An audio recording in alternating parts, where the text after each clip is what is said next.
Hello, welcome to this Urban Tango Nights recap video for our Tango in a Day course in Macon on the 13th of January. So we started off in the usual way with Tango posture because, as we say, this is the most important part because without this you can't progress to anything else. So we start with our feet in a slight V shape, heels comfortably together. We're going to lean forward and then flex the knees. So this is a generic Tango posture.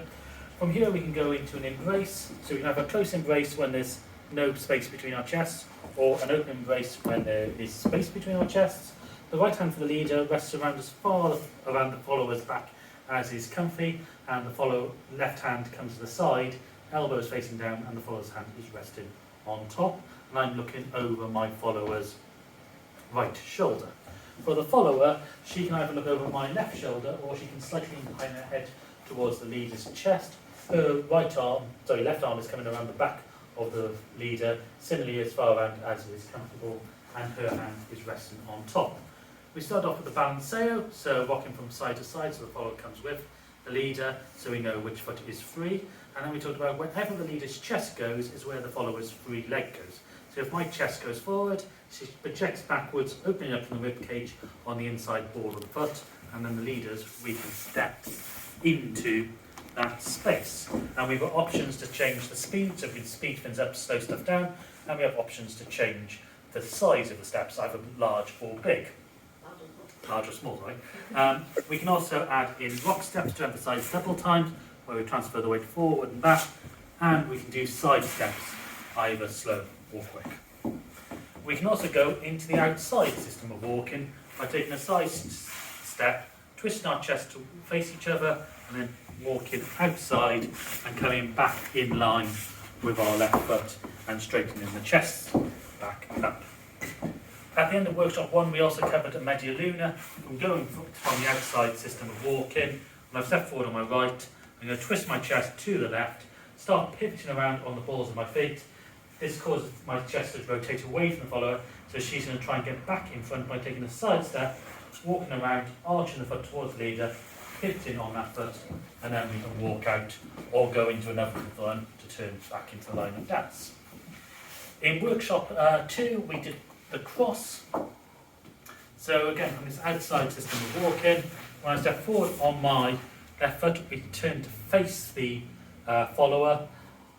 So we're in the side step position. I'm then going to twist my chest to the left and bring my chest over my left foot, which causes the follower to pivot on the ball of her right leg.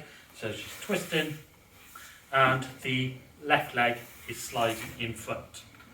To unhook her, I can twist her a bit more, and this gives me options to either step out on my right foot or on my left foot. What we also did was, instead of just twisting the chest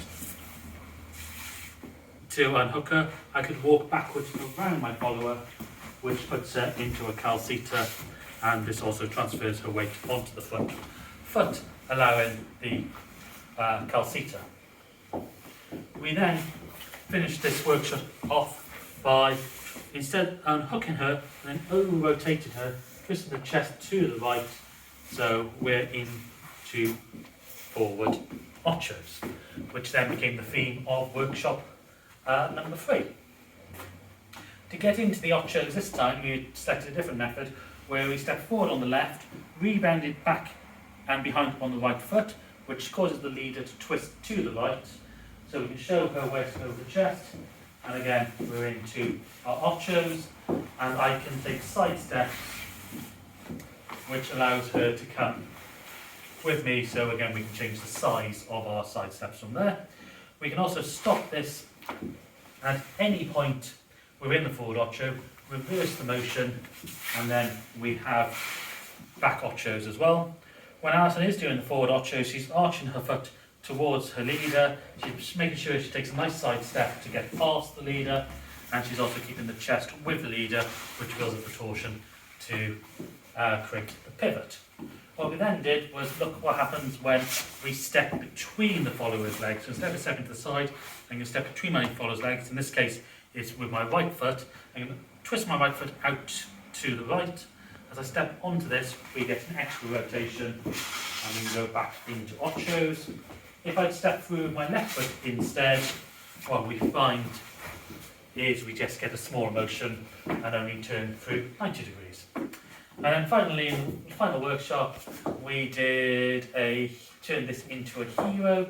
So from our forward Ochos, if at any point in this I start rotating away from my follower in any direction, she will start moving around me. Normally in this step pattern where we've got a forward step with a pivot, moving into a side step. Important this is a side step, so she moves around the leader. We can then pivot her backwards into the back step. So again, we can do that. And finally, if we had a back Ocho and I stepped through here, so this is actually leading back onto the workshop 3. If I step through with my right leg, I displace my follower's leg up and in front. If I twist my chest to the left, this leg is going to straighten. And if I go back over my right shoulder, we get the hook. The leader is going up onto the ball of the foot. The follower is only hooking when the thigh is in contact and she can't go anymore. And we come out and walk through it. And I think that concludes this recap video. Thank you for watching this Urban Tango Nights recap. If you like these videos, please subscribe to our channel by clicking the logo. You can find more of our class summaries down here and other videos of us dancing tango over here. You can also follow us on Facebook, Instagram, Twitter and Meetup. Links are in the description below. And you can also subscribe to our newsletter using the link below.